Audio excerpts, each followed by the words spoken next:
The story of Constantinople's fall does not begin with cannons firing or soldiers marching.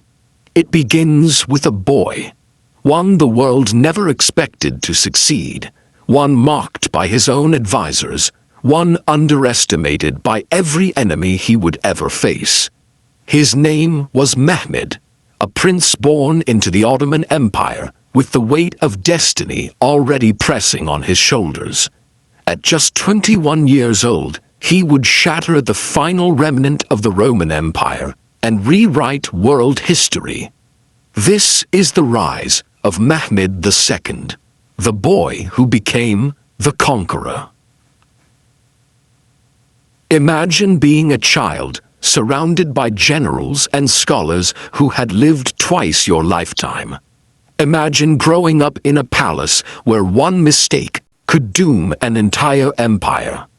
Mehmed was barely 12 years old when his father, Sultan Mehmed II, attempted to place the crown on his head. It was not a ceremonial gesture. It was a test of survival. The moment the boy ascended the throne, chaos exploded. The Janissaries rebelled. European powers launched invasions. Advisors whispered that the empire was finished under a child ruler. Envoys mocked him openly, calling him the schoolboy sultan, certain that he would bend or break under the pressure. When the Janissaries refused to follow his commands, the 12-year-old sent a message to his father, one that would echo through history. If you are the sultan, come and lead your armies. If I am the sultan, then I command you to return. His father returned, crushed the rebellion, and restored order. But the humiliation carved itself into Mehmed's soul. The world believed he was weak, unready, a child pretending to be a ruler. And behind this public humiliation was a shadow that haunted him even more deeply.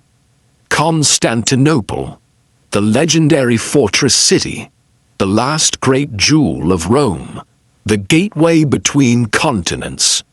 For centuries, Muslim rulers had tried to conquer it and failed.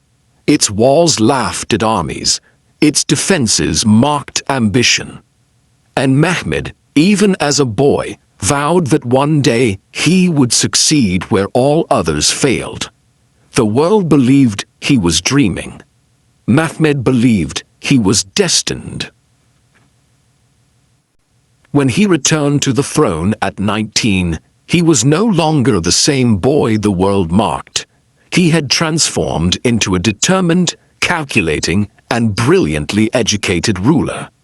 His first and greatest goal was unshakable: conquer Constantinople. Many thought he was insane. Others dismissed him as naive. But Mehmed began preparing in absolute secrecy. He buried himself in military history, studying every siege attempt against the city, analyzing every failure and every defensive weakness. Then he acted. He ordered the construction of a new fortress, Rumeli Hisari, on the European side of the Bosporus, directly across from an older Ottoman fortress. This created a chokehold on Byzantine supply routes. Any ship attempting to bring aid to Constantinople would now pass under Ottoman cannons. The message was clear. The noose was tightening. Mehmed then recruited Urban, a Hungarian engineer famed for forging large cannons.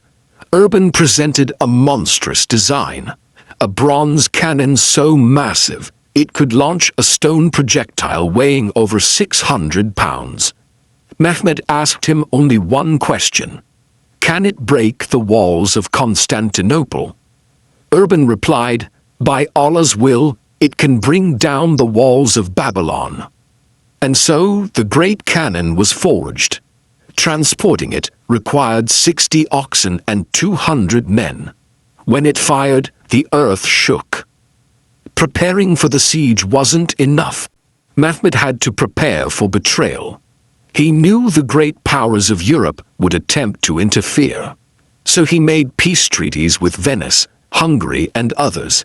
Temporary truces meant only to buy time. He reorganized his armies, improved his navy, and trained his troops for months. By early 1453, he commanded over 80,000 soldiers, janissaries, cavalry, siege engineers, and naval crews. Constantinople, meanwhile, had fewer than 8,000 defenders. The city's fate was nearly sealed, and yet its walls had saved it from worse odds before.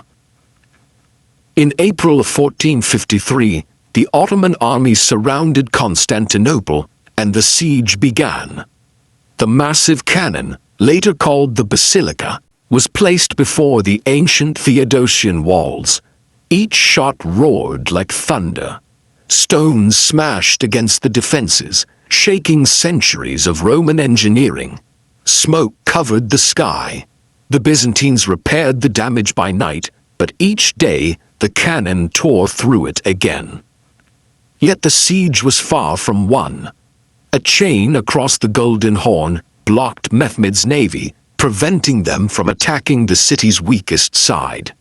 To break this obstacle, Mehmed devised a plan so bold and unbelievable that his own generals doubted him. He ordered wooden greased tracks built over the hills behind Galata. Then, in the dead of night, he commanded ships to be rolled overland, literally dragged across hills and down into the Golden Horn. When the Byzantines awoke and saw Ottoman ships in their protected waters, they were stunned. How could an army move a fleet across land? To them, it seemed impossible. To Mehmed, it was merely necessary. Inside the city, morale collapsed. Outside, the Ottomans tightened their grip. Weeks passed, the walls cracked. The Byzantine Emperor, Constantine XI, fought desperately, but understood the inevitable. Still he refused to flee. "I will die with my city," he declared. On May 29th, at dawn, Mehmed ordered the final assault. Waves of soldiers surged forward, cannons fired endlessly. Arrows filled the air, the city shook under the pressure. The Byzantines fought like lions, but their numbers were too few. After hours of brutal combat, the walls were breached. Ottoman forces poured into the city. The ancient Roman Empire, after more than 1,000 years, finally fell. Mehmed entered Constantinople not as a destroyer, but as a ruler. He commanded that the city not be slaughtered or burned. He walked into the Hagia Sophia, once the greatest church in the world, and declared it would stand protected as a mosque.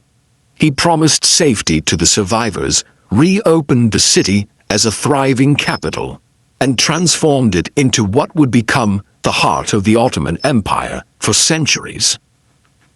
And so, the schoolboy sultan became Mehmed the Conqueror, a child mocked by envoys, doubted by generals, and underestimated by empires, rose to accomplish what no army had achieved since the age of Constantine.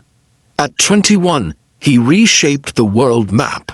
At 21, he ended an empire and built another. And at 21, he proved that the impossible is sometimes only the unfinished. Mehmed II did not just conquer a city. He conquered the doubts that surrounded him since childhood. He conquered the expectations of his enemies. He conquered history itself.